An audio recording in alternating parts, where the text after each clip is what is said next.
9 tanks, 135 American soldiers, and ahead of them, a brigade of Saddam Hussein's best. This wasn't a battle, it was a demonstration. For 23 minutes, the US Army showed the world the terrifying future of warfare, and it all happened on a single, barren grid line on a map, 73 Easting. February 1991. Operation Desert Storm is in full swing. After weeks of aerial bombardment, the ground war begins. The mission for the US 7 Corps is simple, but enormous. Find the Republican Guard, Saddam's elite, most loyal forces, and destroy them. But in a desert with no landmarks, how do you find the enemy? You send out your scouts. This is the story of the 2nd Armored Cavalry Regiment. Their job was to act as the eyes and ears of the massive army behind them, to find the enemy and fix them in place. On the afternoon of February 26th, in a sandstorm so thick you could taste the grit, Eagle Troop of the 2nd ACR didn't just find the enemy. They stumbled into the heart of the Tawakalna mechanized division. What happened next would become the stuff of legend, a masterclass in technology, training, and sheer audacity that is still studied in military academies today. Welcome to Top Tier TV. Strap in, because we're going into the fog of war to break down the Battle of 73 Easting. On paper, this looked like a fair fight, maybe even an unfair one for the Americans. Eagle Troop had just 9 M1A1 Abrams tanks and 12 Bradley fighting vehicles. They were about to engage a dug-in defensive position held by a full brigade of the Republican Guard. The Iraqis had superior numbers, at least 35 T-72 tanks, and dozens of BMP armored personnel carriers and trucks. They were veterans of the Iran-Iraq War, waiting in prepared fighting positions. They had the advantage of defense. But the reality was a chasm of technology and training that the Iraqis couldn't even comprehend. The American M1A1 Abrams was a generation ahead. Its crown jewel was the Gulf War-era thermal sight. While the Iraqis were peering blindly into a raging sandstorm, seeing nothing but brown, the American tankers were seeing the world in perfect black and white. The heat signatures of enemy tanks, their engines still warm, stood out like beacons in the dark. T-72, capable Soviet design, was utterly outclassed. Its guns couldn't penetrate the Abrams' advanced Chaubum armor at range, and its crews were not trained to fight in such conditions. This wasn't David and Goliath. This was a predator entering the domain of prey that didn't know it was being hunted. The battle was joined not by sight, but by technology. Captain H.R. McMaster, the 28-year-old commander of Eagle Troop, was in the lead tank. Through his thermal sight, he saw what looked like a row of parked vehicles in the distance, blurred by the storm. Then, he saw the telltale heat signatures of T-72 tanks, hull down in defensive berms. The radio call was calm, professional, and lethal. Contact, tanks, direct front. What happened next was a whirlwind of controlled, violent precision. The American doctrine was shoot, scoot, and communicate. The first Abrams tank slammed to a halt, fired a devastatingly accurate first round, and immediately began to move again to avoid return fire. The range was under 1,500 meters, point-blank range for tank warfare. The American sabot rounds, depleted uranium darts moving faster than the speed of sound, tore through the T-72s. The effect was catastrophic. Iraqi tanks didn't just catch fire, they were obliterated. Turrets were thrown meters into the air as their ammunition stores cooked off in massive explosions. The Bradleys, armed with tow missiles, joined the fray, shredding the lighter BMPs and trucks. The Iraqi force was caught completely by surprise. Their return fire was wild, inaccurate, and mostly too late. They were being destroyed by an enemy they could barely see.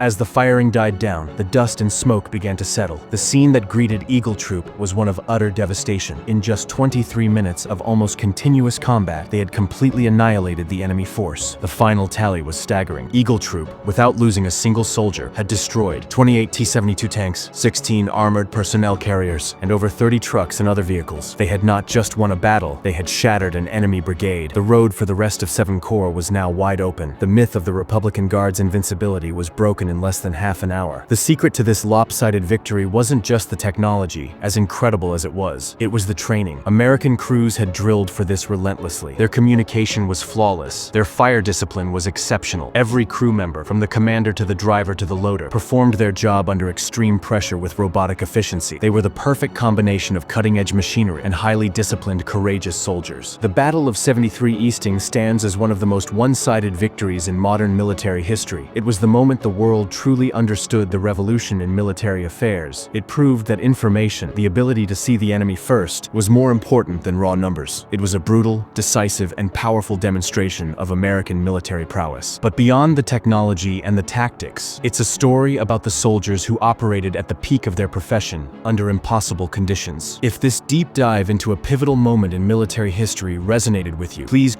show your support by hitting the like button and subscribing to Top Tier TV. We put a lot of research into these videos to bring you the most complete stories. Now we want to hear from you, especially any veterans or military historians in the audience. What do you think was the single most important factor in the victory at 73 Easting? Was it the thermal sights, the training, the leadership of Captain McMaster, or something else entirely? Let us know your analysis in the comments below. Thanks for watching. Until next time.